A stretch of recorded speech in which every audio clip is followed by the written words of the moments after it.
আসলে আমি কবরে কি নিয়ে যাব? টার্গেট করতে হবে যে আমি কি কবরে শান্তিতে ঘুমাতে পারবো?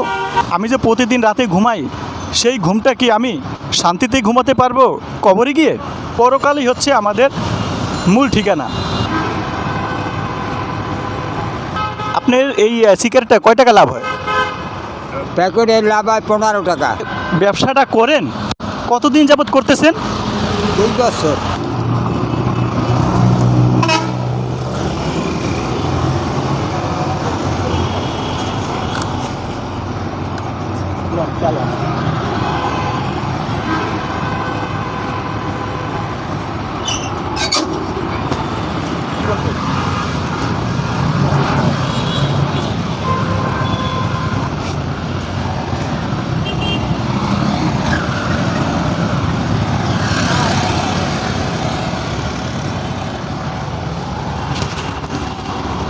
সম্মানিত বন্ধুগণ, আসসালামু আলাইকুম রহমতুল্লাহি ওবারাকাতুহু।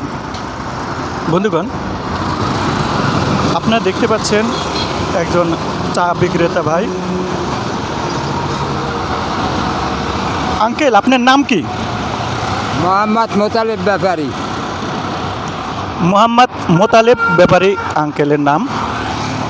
আপনারা দেখুন, সে ব্যবসা করে, এই যে ছোট্ট একটি ব্যবসা, আর কি কি প্রোডাক্ট বিক্রি করে সেটাও দেখেন।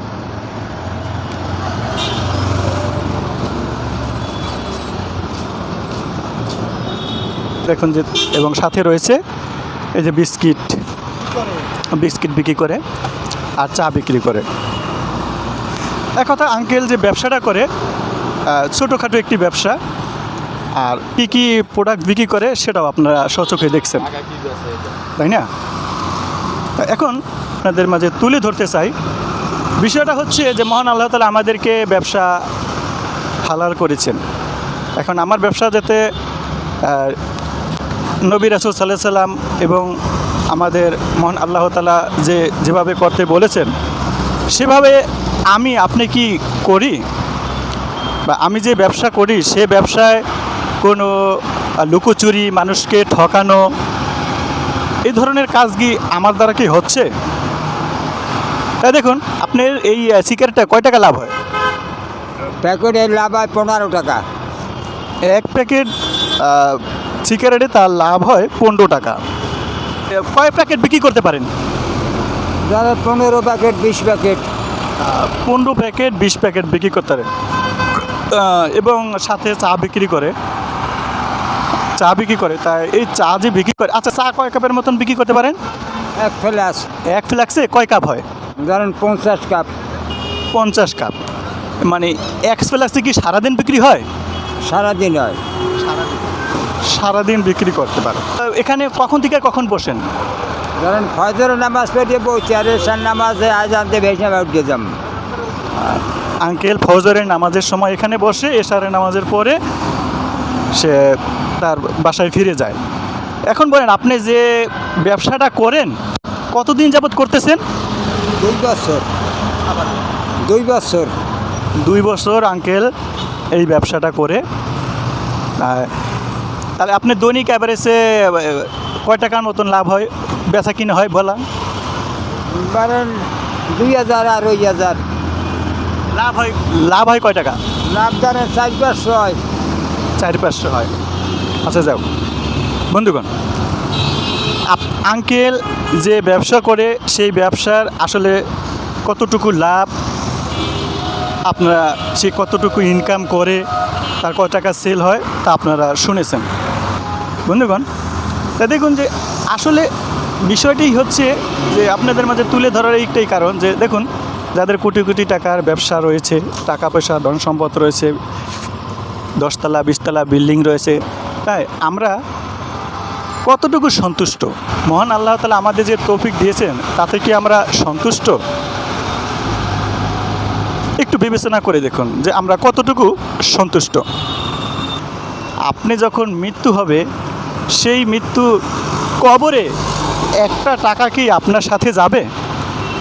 একটু বিবেচনা করতে হবে যে আপনি যে ব্যবসাটা করবেন সেই ব্যবসার পিছনে আমি কতটুকু সময় দিলাম, বা মহান আল্লাহ তাআলা আমাকে যে তৌফিক দিয়েছেন সেই তৌফিকে আমি কতটুকু সময় দিয়েছি, আমি আল্লাহর যে আদেশ করেছেন নবী রাসূল সাল্লাল্লাহু আলাইহি সাল্লাম যেভাবে করতে বলেছেন সেভাবে কি আমি করি? এটা ভাবতে হবে আমাকে। আমাকে তৌফিক দিয়েছেন, ধন সম্পত্তি দান করেছেন, কিন্তু সেটা কি নিয়েই আমি ব্যস্ত থাকব, এমনটি যেন আমরা না করি।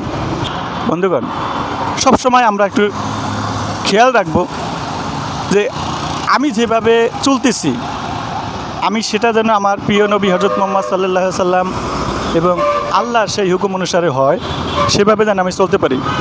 নিজেও চলবো এবং আমার পরিবারে যারা রয়েছে তাদেরকেও সেই কাজের জন্য আমরা আদেশ করব। তাই আসলে আমি কবরে কি নিয়ে যাব, আমাকে সেটা টার্গেট করতে হবে যে আমি কি কবরে শান্তিতে ঘুমাতে পারবো?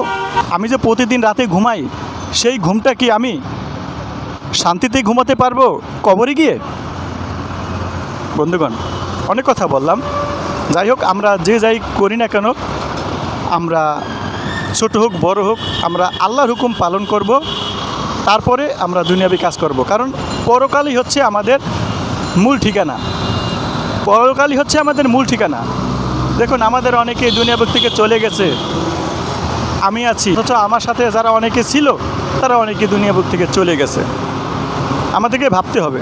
যাই হোক বন্ধুগণ, অনেক কথা বললাম, যদি কোনো ভুল হয়ে থাকে ক্ষমা করবেন। বিষয়টি যে আমি আপনাদের মাঝে তুলে ধরেছি, একটু চিন্তা করবেন যে আসলে কতটুকু গুরুত্বপূর্ণ। ভাবতে হবে ব্যবসার ফাঁকে আমরা যা করি আমরা যেন আল্লাহর হুকুম পালন করি।